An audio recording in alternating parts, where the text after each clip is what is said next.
수요 영성 집회 오신 여러분들 주님의 이름으로 축복하고 환영합니다. 우리 옆에 계신 분들과 한번 이렇게 인사해 볼까요? 축복하고 환영합니다. 한 번 더 인사해 볼까요? 잘 오셨습니다. 마지막으로 한 번 더 해볼까요? 사랑합니다. 마지막 인사가 가장 귀한 줄 믿습니다. 네. 오늘 이제 여호수아 3장의 말씀 우리 함께 읽으면서 요단 물가에 닿았을 때라는 제하의 말씀으로 여러분들의 말씀을 나누도록 하겠습니다. 여호수아는 이스라엘 백성과 함께 지금 여리고성이 바로 목전에 보이는 요단강 앞에 지금 서 있었습니다. 이 요단강을 바라보면서 40년 전에 경험했던 어떤 한 장면을 이 여호수아는 기억해냈을 것입니다. 그것은 바로 홍해를 건너는 사건이죠. 하나님께서는 이스라엘 백성 앞에 홍해라는 아주 거대한 장벽을 보여주셨어요. 무려 400년 이상이라는 이집트의 노예살이를 해왔던 이스라엘 백성은 이제 하나님의 백성으로서 첫 발자국을 떼는 그러한 일이었죠. 이제까지는 하나님께서 직접 10가지 재앙을 내려주셔서 이집트를 두렵게 하셨기 때문에 그들은 이집트의 그 노예 작업장으로부터 떠나올 수 있었습니다. 그렇지만 이제 하나님의 땅으로 나아가기 위해서 그들은 한 가지 시험 앞에 섰던 것이죠. 홍해를 건널 수 있겠는가 하는 것이었습니다. 홍해를 피하면 그들은 다시 이집트의 땅으로 돌아가든지 아니면 이집트의 전차들에게 몰살을 당할 수도 있는 상황이었어요. 모세는 그때의 하나님의 기적을 이스라엘 백성에게 보여줍니다. 출애굽기 14장 3절에 이렇게 그는 말씀하고 있죠. 모세가 백성에게 이르되 너희는 두려워하지 말고 가만히 서서 여호와께서 오늘 너희를 위하여 행하시는 구원을 보라. 너희가 오늘 본 애굽 사람을 영원히 다시 보지 아니하리라. 이렇게 말하면서 그가 손을 이렇게 듭니다. 손을 들자 거칠었던 홍해 물결이 쫙 하고 갈라졌어요. 양옆으로는 이 홍해 장벽이 우람하게 세워져 있고 가운데는 마른 땅이 쫙 펼쳐졌습니다. 이스라엘 백성은 이 마른 땅에 또 자신들의 겁에 질렸고 두렵고 여렸던 발걸음을 한 발짝 한 발짝 디디면서 끝까지 이 홍해의 길을 건너가게 되는 것이죠. 드디어 이스라엘 백성은 약 400년 동안 노예 상태로 있었던 이집트로부터 탈출했다라는 것입니다. 이를 주도하신 분은 하나님이셨고 하나님은 모세의 손을 통해 이스라엘 백성이 아주 완벽하게 이집트 땅에서 탈출할 수 있도록 기적과 놀라운 일을 계획하시고 실행해 주셨던 것이죠. 여호수아는 이러한 기억을 다시 마음속에 이렇게 새기면서 그의 눈으로 요단강을 바라보고 있었어요. 요단강은 홍해에 비하면 그렇게 큰 그러한 강은 아니었죠. 40년 전에 그가 지금보다 훨씬 젊었을 때에 홍해도 건넜었는데 지금 그에 비하면 바다가 아닌 이 강 수준의 그것도 강보다 훨씬 더 작다고 볼 수 있는 그러한 물결이 있는 요단강을 건너지 못할까라는 생각이 들지도 모릅니다. 그렇지만 지금 이 상황은요 40년 전에 홍해를 만난 이스라엘 상황과는 또 다른 상황이 펼쳐지고 있는 것이죠. 먼저 요단강을 건너는 이 사건은 홍해를 건너 이집트 탈출을 직접 경험했던 이스라엘의 1세대가 모두 죽은 다음에 겪게 된 일이었습니다. 사실 하나님의 10재앙 10가지 재앙과 이 홍해 구출 사건을 경험했던 그 첫 1세대들은 온전한 그 믿음의 길을 잘 걸어갔으면 좋았을 뻔했는데 사실 결과가 그렇지 못했죠. 그들은 계속해서 하나님을 원망하고 거역하는 역사를 계속 반복해 왔습니다. 하나님께서 그런 이스라엘을 참고 또 참아주셨죠. 그러다가 민수기 14장에 이르러서 그들은 씻을 수 없는 불순종의 죄를 짓고 맙니다. 그것은 바로 사령관이셨던 하나님의 가나안 출정 명령을 거역한 사건이었습니다. 하나님께서는 성막과 이 율법을 제정하셔서 그들이 하나님의 백성임을 공표해 주셨죠. 그리고 그들을 각 지파의 그 하나의 부대를 이루어서 이렇게 이루게 하셔서 진을 치고 그리고 진을 이루게 하셨습니다. 그리고 그들의 수를 다 계수하십니다. 그래서 그들이 전투가 가능한 군대가 되도록 만들어 주셨어요.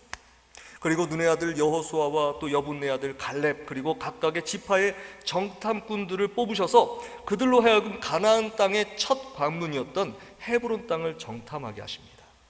이들 12명의 정탐꾼들은요 가나안 땅에 드디어 입성합니다. 가나안 땅 정말 지금까지 말로만 들었던, 하나님께 그렇게 들었던 그 가나안 땅, 그 가나안 땅으로 그들이 들어가서 그 상황을 둘러보는 순간에 그들의 눈에 아주 거대한 과실들이 보이기 시작했고요, 또 아주 풍요로운 곡식들, 그리고 그들 가운데 있었던 장대한 민족을 보게 되었던 것이죠. 어마어마하게 컸던, 정말 그 옛날 정말 거인족이라고 했던 그러한 사람들이 거기서 살더라는 것이죠. 하나님의 백성으로서 이 가나안 정탐을 마쳤던 이들 정탐꾼들은 하나같이 외칩니다. 내가 장대한 거인 네피림 후손들을 보았습니다. 우리는 메뚜기와도 같습니다. 우리는 능히 그 백성들을 칠 수 없습니다. 이렇게 말하는 중에 오직 눈의 아들 여호수아와 갈렙만 옷을 찢으면서 이와 같이 말을 하고 있어요. 민수기 14장 7절에서 9절 말씀을 한번 세번역 성경으로 읽어보겠습니다. 우리가 탐지하려고 두루 다녀본 그 땅은 매우 좋은 땅입니다. 주님께서 우리를 사랑하신다면 그 땅으로 우리를 인도하실 것입니다. 젖과 꿀이 흐르는 그 땅을 우리에게 주실 것입니다. 다만 여러분은 주님을 거역하지만 마십시오. 여러분은 그 땅 백성을 두려워하지 마십시오. 그들은 우리의 밥입니다. 그들의 방어력은 사라졌습니다. 주님께서 우리와 함께 계시니 그들을 두려워하지 마십시오. 이렇게 여호수아와 갈렙은 외쳐댔습니다. 아직 하나님의 백성이 땅이 되지 못했던 헤브론 땅에서 하나님께서 그곳에서 그들을 위해 싸우고 계십니다라고 갈렙과 여호수아는 외쳤던 거예요. 우리가 그들은 하나님의 앞에서 밥과 같은 존재다, 이렇게까지 고백하고 있었죠. 그러나 이들의 말을 들었음에도 불구하고 이 모든 이스라엘 백성들은 이 10명의 정탐꾼의 말만 듣습니다. 그리고 하나님을 배신합니다. 급기야 모세가 아닌 새 정관을 뽑아서 우리 다시 이집트로 돌아갑시다, 이런 말을 짓거리고 있었던 것이죠. 이러한 이야기를 다 듣고 계셨던 하나님께서는 이 이스라엘 백성에게 분노하십니다. 결국 참으셨던 분노를 터뜨리십니다. 그래서 그들이 모두 광야에서 죽게 만드시는 것이죠.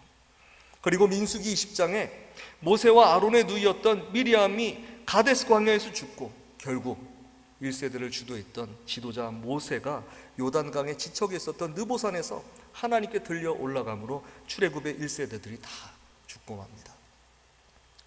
여호수아는 홍해를 건너게 하시는 하나님의 은혜도 맛보았어요. 그리고 1세대가 모두 전멸하는 것도 목격했습니다.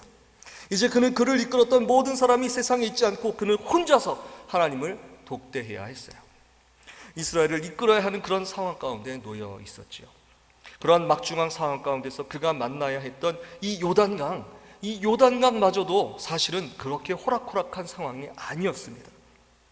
지금 만났던 이 요단강은 평온한 시대의 그런 잔잔한 때의 요단강이 아니었습니다. 오늘 본문 여호수아 3장 15절을 보면요, 이렇게 표현되어 있어요. 요단이 곡식 거두는 시기라고 그렇게 표현되어 있습니다. 요단이 곡식 거두는 시기. 자, 이 건기의 요단강은 사실 강폭이 그렇게 넓지 않은 데다가 수심도 깊지 않습니다. 그래서 능히 섞는 정도면요 건널 수 있는 그런 강이죠. 그런데 요단이 곡식을 거두는 시기가 되면 1년 중에 요단에 가장 많은 비가 내리는 그 계절이 됩니다. 그래서 이때는 강폭이 갑자기 1km에서 2km까지 확 넓어지죠. 우리 한강만큼, 아니 한강보다 더 넓은 그런 강 유역이 있을 수도 있어요. 그리고 강의 깊이도 깊어져서 걸어서는 건널 수 없는 배나 다리 같은 이동수단을 이용해야만 건널 수 있는 강이 된다는 것이죠. 1세대가 만났던 홍해와 또 다른 종류의 순환이 지금 여호수아와 그가 이끌고 있었던 이스라엘 가운데에 지금 펼쳐지고 있었던 것입니다. 여호수아서의 가장 첫 구절 1장 1절에는요 이렇게 시작하고 있습니다. 여호와의 종 모세가 죽은 후에 여호와께서 모세의 수종자 눈의 아들 여호수아에게 말씀하여 이르시되, 여호수아에서는 이미 이스라엘을 이끌던 하나님의 종 모세가 지금 현재 죽어있는 상태, 죽어있다고 말씀드리니까 좀 그렇지만 어쨌든 지금 여호수아에서는 모세가 더 이상 등장하지 않습니다. 하나님 나라 갔기 때문이에요. 그래서 이제는 모세가 없는 상황임을 전제로 시작을 하고 있습니다. 그러나 하나님은 이스라엘에게서 모세를 그냥 거둬가신 것으로 끝내는 것이 아니라 바로 그 다음 후임 당신의 종을 새로이 여호수아로 임명했음을 알리고 계시는 거예요. 그리고 2절에 이어서 계속해서 그에게 명령을 계속 하다라고 계십니다. 내 종 모세가 죽었으니 이제 너는 이 모든 백성과 더불어 일어나 이 요단을 건너 내가 그들 곧 이스라엘 자손에게 주는 그 땅으로 가라. 하나님의 약속의 말씀이 계속 이어지고 있다는 것을 말씀하고 있는 것입니다. 이 가나안 정복에 대한 명령을 모세에 이어서 여호수아가 이임을 받았다는 것을 하나님은 증명하고 계시는 거예요. 또한 하나님은 이임받은 후임 여호수아를 위해서 그를 세우시는 말씀을 연이어서 계속해서 하고 계십니다. 오직 강하고 극히 담대하여 나의 종 모세가 내게 명령한 그 율법을 다 지켜 행하고 우로나 좌로나 치우치지 말라. 그리하면 어디로 가든지 형통하리니. 하나님께서는 바로 이스라엘 민족의 리더십을 잘 이행하게 하기 위해서 여호수아에게 모세의 리더십의 비결을 가르쳐주고 계시는 거예요. 하나님의 말씀을 목숨을 다해 섬기고 순종했던 모세와 같이 지금 그 말씀이 여호수아에게로 임하셨으므로 여호수아에게 가장 필요한 것은 하나님의 말씀을 섬기는데 어떻게 섬기느냐? 좌로나 우로나, 왼쪽이 이쪽이군요. 좌로나 우로나 좌로나 치우치지 말고 오직 하나님의 말씀에 집중하며 하나님의 말씀을 섬겨라. 그렇게 하나님께서는 가르쳐주고 계셨던 거예요.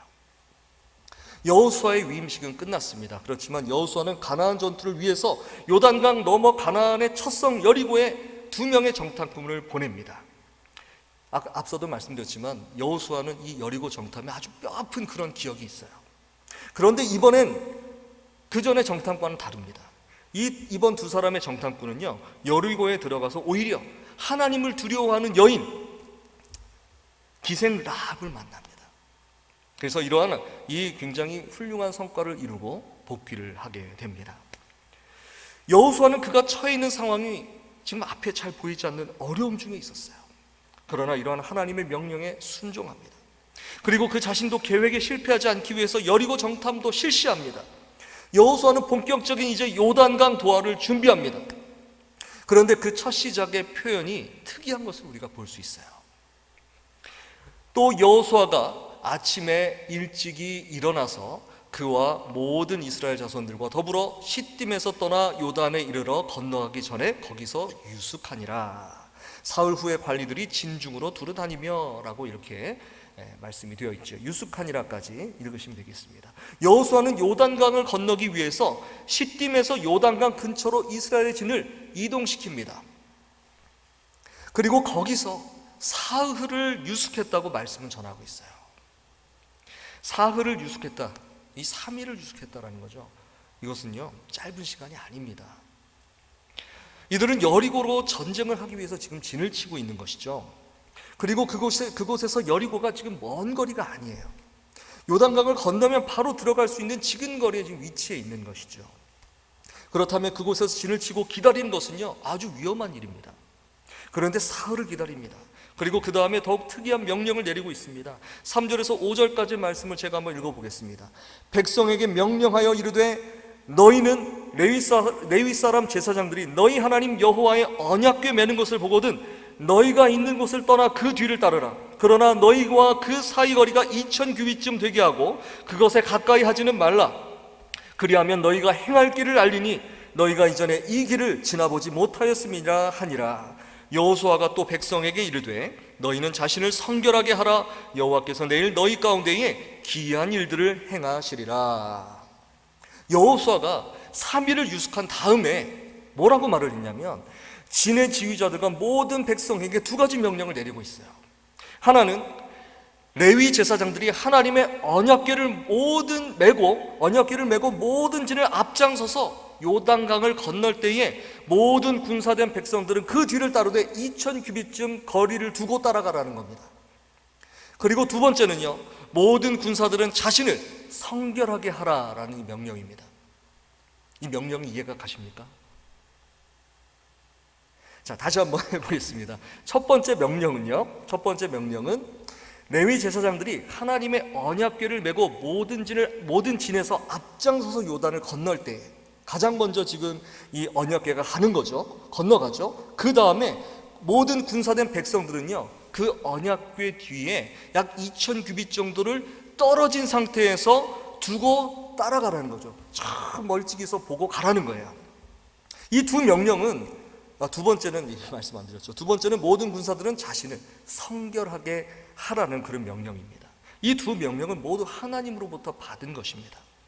이 두 명령을 받기 위해서 여호수아는 이 전쟁의 기운이 감도는 요단 강가에서 3일을 진을 치게 하고 하나님을 만났던 거예요.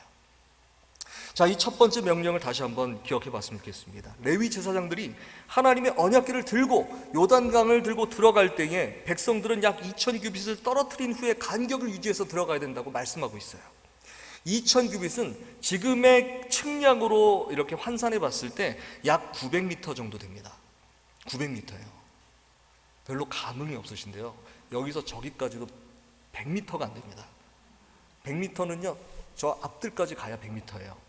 그러니까 900m라는 건요 굉장히 긴 거리를 말하는 거예요. 제가 예전에 군대 있을 때 1998년도입니다. 98년도에 강릉에 잠수함 사건이 났거든요. 초소와 초소 거리가 약 그 정도로 떨어져 있었어요. 지금은 더 줄였습니다. 근데 그 정도로 이렇게 멀었어요. 밤에는커녕 낮에도 육안으로 보면 이 바닷가에 있는 이 적의 동태를 살피기가 어렵습니다. 그래서 잠수함이 자초되는 것도 몰랐다는 거예요.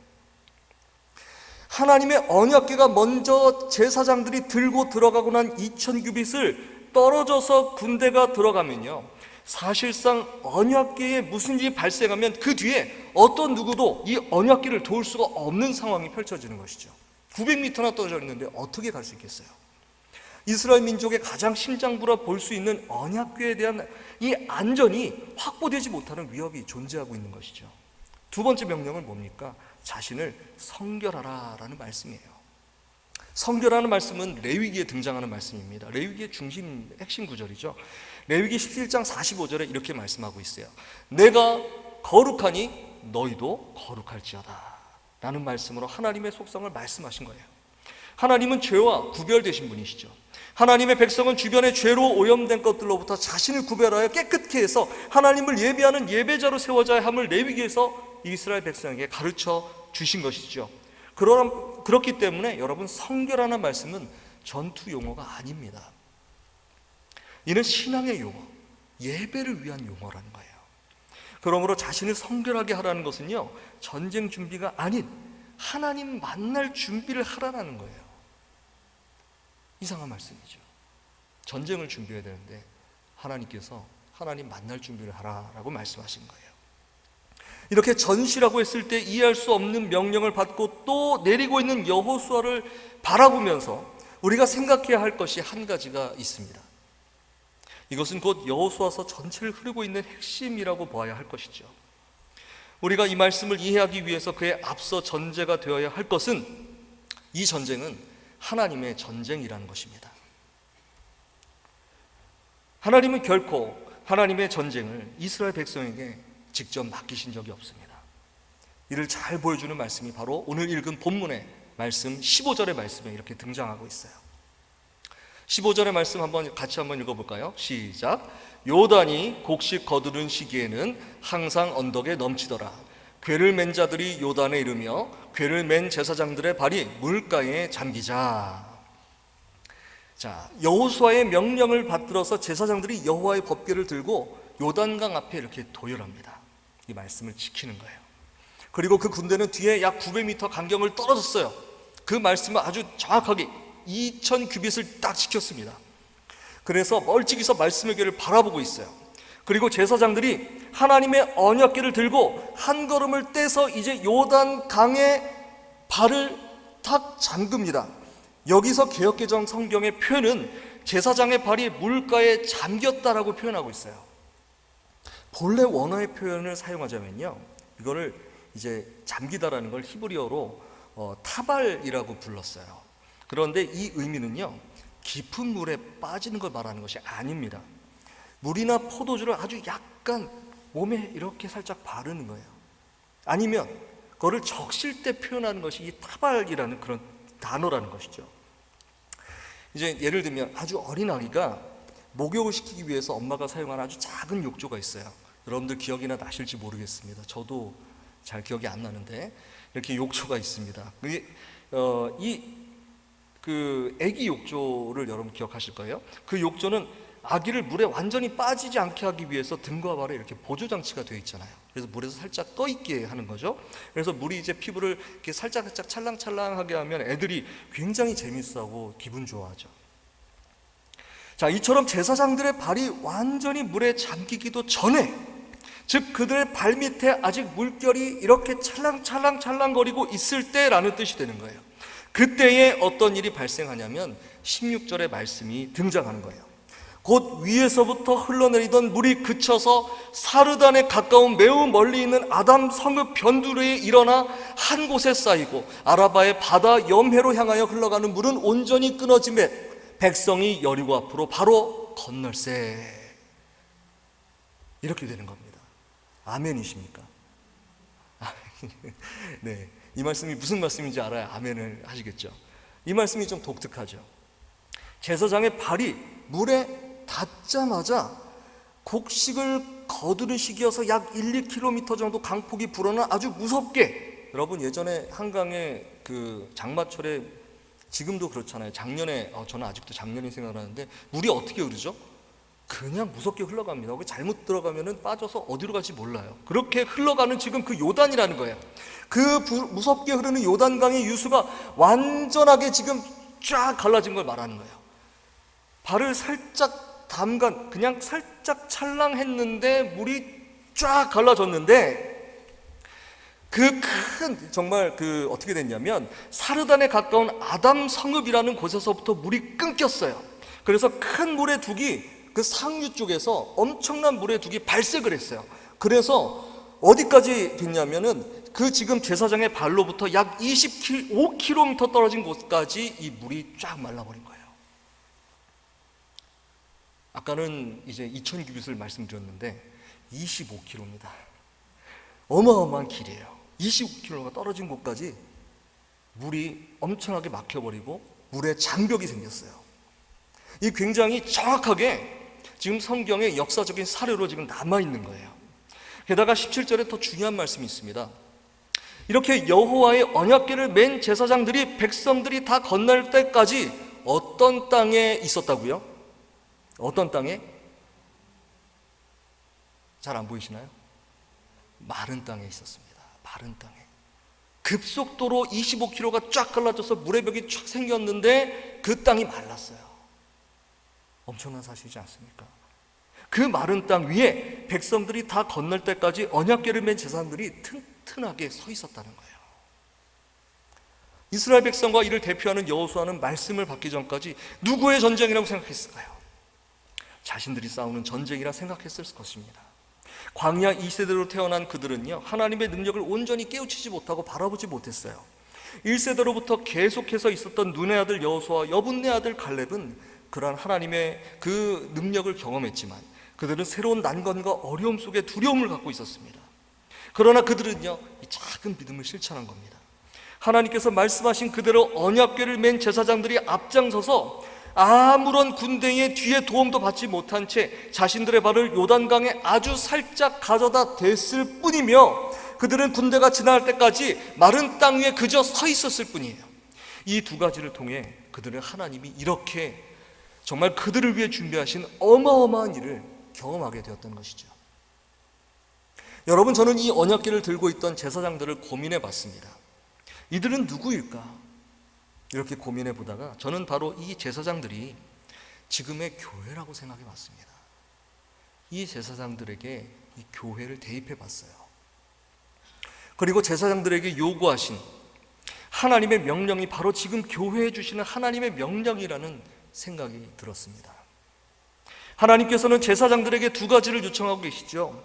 언약궤를 들고 요단강에 걸음을 들어서라는 거예요. 이는 하나님의 말씀에 대한 순종을 강조하고 계시는 겁니다. 먼저 제사장들에게 요구되는 것은 어찌 보면 전쟁 가운데 이루어질 수 없는 그런 명령인 것이죠. 아무런 보호 장비도 없는 하나님의 말씀을 들으라고 하는 명령은 그들 자신이 가장 먼저 공격을 당할 수 있다는 두려움을 갖게 했을 것입니다. 게다가 가장 핵심인 언약궤가 군대보다 앞서간다는 것, 혹시라도 적군에게 빼앗기면 어떻게 합니까? 이러한 것을 상상할 수가 없는 일인 거예요. 그러나 하나님의 언약궤는요, 하나님을 상징하는 것입니다. 제사장은 하나님께서 말씀하신 말씀을 그 무엇보다도 순종해야 하는 위치에 있는 존재라는 것입니다. 어떤 어려움과 환난이 그들을 두렵게 한다고 해도 그보다 앞서서 그들과 함께 하시는 하나님을 가장 먼저 의지해야 하는 그러한 사람들이라는 것이죠. 교회는 어떤 존재입니까? 교회는 무엇입니까? 교회는 하나님의 말씀으로 잉태된 거룩한 존재입니다. 우리를 구원하신 예수 그리스도의 십자가와 부활의 복음이 살아 숨쉬고 있는 이 땅에 구별된 공동체라는 것입니다. 그러므로 교회의 역할은요, 머리 대신 주님의 말씀을 최우선적으로 섬기며 이 말씀을 믿음으로 따르며 순종하는 것이 바로 교회의 최우선 목표가 되는 것이죠. 하나님의 말씀을 따르기 위해서 필요한 것은 하나님의 말씀이 늘 우리 안에서 훈련되어져야 되는 것입니다. 늘 성결의 훈련, 즉 예배의 훈련이 우리 가운데서 계속해서 실시되어져야 되는 것이죠. 지금 우리의 현실은요, 이 코로나라는 전대미문의 어려움 중에 지금 우리가 빠져 있죠. 모이는 것이 현실적으로 어려운 그러한 시대 가운데 살고 있습니다. 그러나 여호수아와 그 제사장들에게 요구되어진 하나님의 명령은 지금도 우리에게 동일하게 적용되고 있다는 것이죠. 너희는 성결하라. 너희는 성결하라. 여러분은 성결의 목표, 그 성결의 목표는 하나님의 명령을 준비하는 것입니다. 사실 이스라엘 백성의 최고 사령관은 여호수아가 아니지요, 하나님이십니다. 여호수아는 요단강가에 닿자마자 사흘을 진을 치고 기다리면서 먼저 하나님 앞에 나아간 거예요. 최고 사령관이신 하나님 앞에 지금 이 난관에서 우리가 해야 할 일은 무엇입니까? 무릎 꿇고 듣기를 위해서 먼저 기도함으로 나아갔다는 것이죠. 지금은 이렇게 사흘 동안 기다리는 그러한 기간입니다. 어려움 속에 빠져있는 세계를 위해서, 그리고 여러 아픔 속에 절실한 도움과 위로를 필요로 하는 이들을 위해서, 그리고 이러한 주변에 둘러싸여 어찌할 바를 모르고 알지 못하는 주변의 모든 환경을 위해서 교회는 이렇게 하나님 앞에 나아가는 사흘을 감내해야 하는 것이죠. 사실 성경은요, 사흘을 이야기하고 있지만 하나님을 향한 기다림은 사흘이 아닐 수 있습니다. 더 오래될 수도 있어요.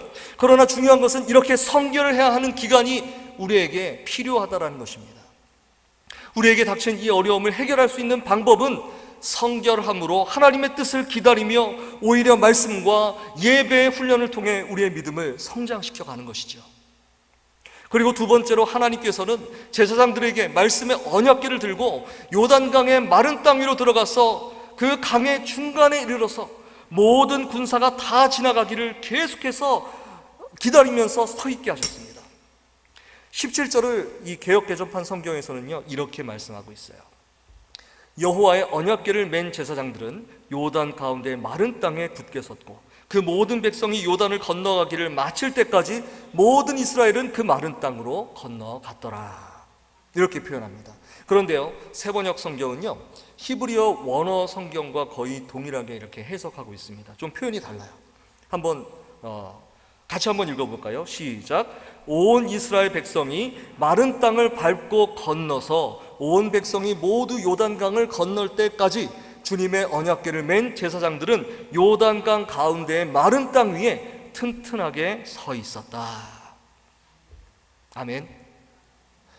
원문을 보면 이 17절의 믿음의 주체는 제사장들이었어요. 제사장들이 서 있을 때 백성들이 지나간 것이 아니에요. 백성들이 지나갈 때까지 제사장들은 계속해서 믿음으로 기다리고 서 있었던 겁니다. 언약궤를 들고 거의 반나절 이상을요, 마른 땅 위에서 기다리고 있다는 것은 그것은 굉장히 어려운 일이에요. 그러나 제사장들에게는요, 소망이 있었던 것이죠. 작게는 이 마른 땅을 지나갈 때까지 하나님이 이스라엘 군대를 지켜주실 것이라는 꿈입니다. 크게는 요단강을 건너가 가나안 첫성 여리고에 하나님의 언약궤를 메고 입성하는 꿈입니다. 하나님의 전쟁에 함께 동행하며 승리를 맛보는 꿈이었던 것이죠.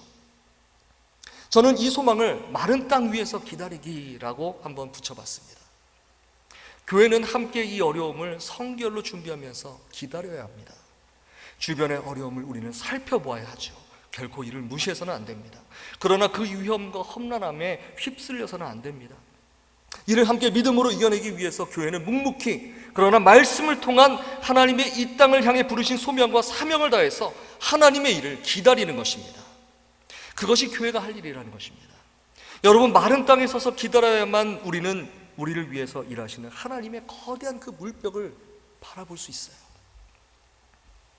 끝까지 하나님의 귀한 사역들이 하나하나 주님의 뜻 가운데로 나아가기 위해 든든한 믿음과 소망과 사랑의 방주가 되어주는 것, 주를 찾는 모든 이들이 든든하게 걸 수 있는 것, 세상의 거센 풍파로 인해 환난을 당한 모든 이들이 튼튼하고 안전한 방벽이 되어 주의 날을 기다리는 곳, 그것이 바로 교회입니다.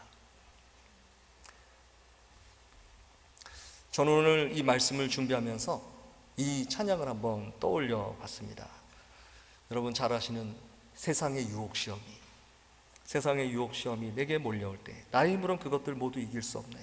거대한 폭풍 가운데 위축된 나의 영혼, 어찌할 바를 몰라 헤매고 있을 때 주를 찬양, 손을 들고 찬양, 전쟁은 나에게 속한 것이 아니니. 주를 찬양, 손을 들고 찬양, 전쟁은 하나님께 속한 것이니. 한번 이 찬양 같이 한번 불러볼까요?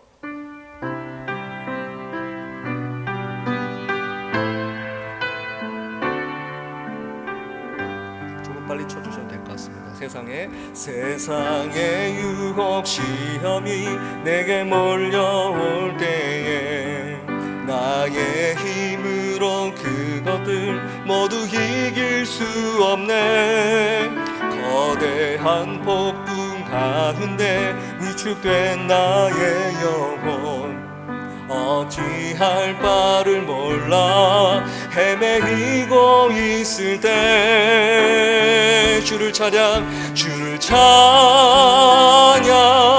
손을 들고 찬양, 전쟁은 나에게 속한 것 아니리. 주를 찬양, 손을 들고 찬양, 전쟁은 하나님께 속한 것이니. 거짓과 속임수로 가득 찬 세상에서 어디로 갈지 몰라 머뭇거리고 있네. 공중의 권세 잡은 자 지금도 우리들은 실패와 절망으로 넘어뜨리려 하네. 주를 찬양,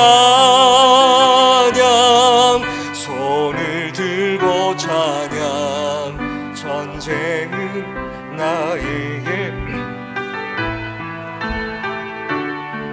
주를 찬양, 손을 들고 찬양, 전쟁은 하나님께 속한 것. 주위를 둘러보면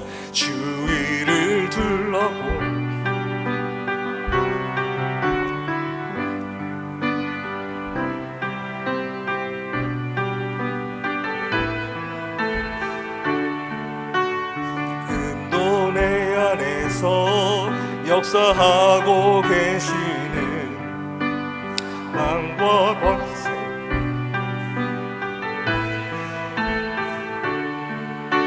주를 찬양, 손을 들고 찬양, 전쟁은 나에게 속한 것 아니니. 주를 찬양, 손을 들고 찬양, 전쟁은 하나님께 속한 것이니. 주를 찬양,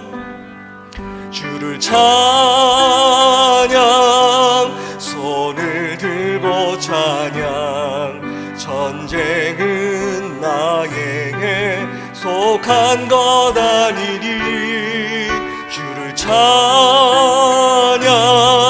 손을 들고 찬양, 전쟁은 하나님께 속한 것이니. 아멘. 하나님께서는 약수교회가 함께 일하기를 원하십니다. 하나님께서는 약수교회와 함께 지금 일하고 계십니다. 약수교회를 위해서 세상을 향해 영적 전쟁을 이미 벌이고 계시죠. 하나님께서는 우리가 영적으로 성결케 되기를 원하십니다. 이는 하나님의 부르심에 즉각적으로 순종하는 교회가 되기를 원하시는 것입니다. 그러한 교회가 되기를 위해서 기도하실 수 있기를 바랍니다. 또한 우리 앞에 찬양과도 같이 전쟁은 나에게 속한 것이 아니라고 했습니다. 하나님께 속한 것임을 믿음으로 기다리며 늘 주님을 찬양하며 세상 가운데 온전한 정의와 사랑의 지표가 되는 교회가 되기를 위해서 기도하실 수 있기를 바랍니다. 바라기는 약수교회가 준비 중인 이 비전센터를 위해서 함께 기도해 주시기를 바랍니다. 여러분, 이 어려운 시기에 하나님께서는 약수교회에 매우 귀한 비전을 허락해 주셨습니다. 하나님께서는 우리의 다음 세대를 위해서 지금 일하고 계신 줄 믿습니다. 우리는 믿음으로 마른 땅에 서서 기다리는 것이죠.